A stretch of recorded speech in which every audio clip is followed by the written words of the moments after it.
Mo kini atong suga giya sa atong pag-aagian aron dili kita mga pandol hangtod sa pag-abot sa Ginoo. Palakpakan nato ang Dios.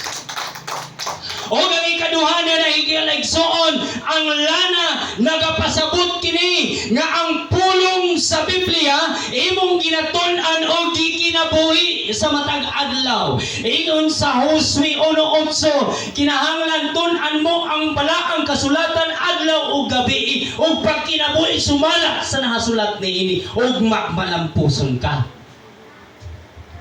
Now karon ang pangutana, ni adtong 5 ka babaeng mga danghag tuod man panahon sa Domingo gibitbit nilang Biblia padulong sa simbahan kay nagpaila nga sila Kristohanon nang alagad sa Ginoo. Apan makita nato sa ilang mga kinabuhi igo lang silang nagpaila nga Kristohanon apan ang pulong sa Ginoo wala nagagamot sa ilang mga kinabuhi. Muabot unya ang panahon sa piniliay higala igsoon diha na magakahitabo unya nga daghan ang mga Kristohanon gisulti sa Bible nga daghan unya ang mubiya kanako sa pagpangalagad.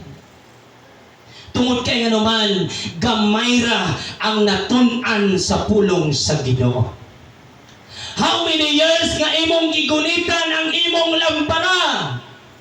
Pila nakakatuig nga nangalagad sa Ginoo. Dugay na kayong katuigan nga nangalagad ka sa Ginoo. Ang pangutana, kanunay ba ang pulong sa Dios diya sa imong kasing-kasing? Kanunay bang gitubilan nimo ang imong kinabuhi diya sa pulong sa Dios? Di kinabuhi ba nimo? Basi gamay lang kaayo nga huyuhoy higala igsoon mapalit ka. Mao jud. Moingon ka nga ako, ligon na kayo ko. Kuyaw na kayo ko. Kining unggoy, panahon atong bagyong Pablo.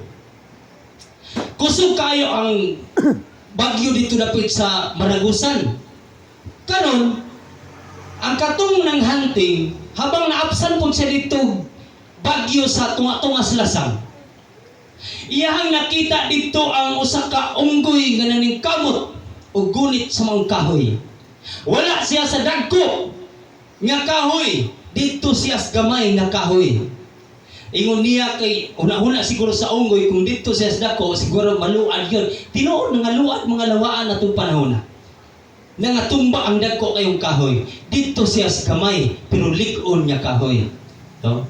So, habang gagunit ang unggoy nito, grabing kusugas hangin. Buala kahoy dito, alam ko yung kuyong karagit siya dito. Paglurang na karon sa hangin, nahinanok lang unggoy. Paano may hangin? Uyuhoy na lang. Kanang, ikuan na lang kaayo. Karon, agi dito ng gamay kay nga hangin, agi siyang dalunggan, nakuratan na siya.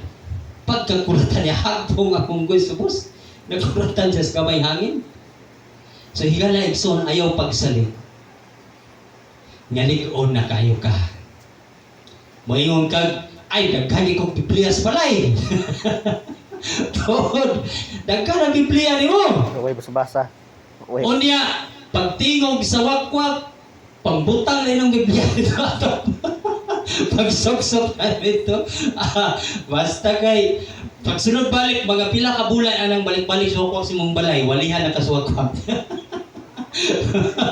Ang wakwak na imawali ni mo. Kay kadaagi sa imong balay, siya man perminti ang makabasa sa imong Biblia. O sa maling kisok-sok. Tanaw daw na ako niya. ang wakwak na imaluwas na ni trabaho, ane. No? So lisod kaayo.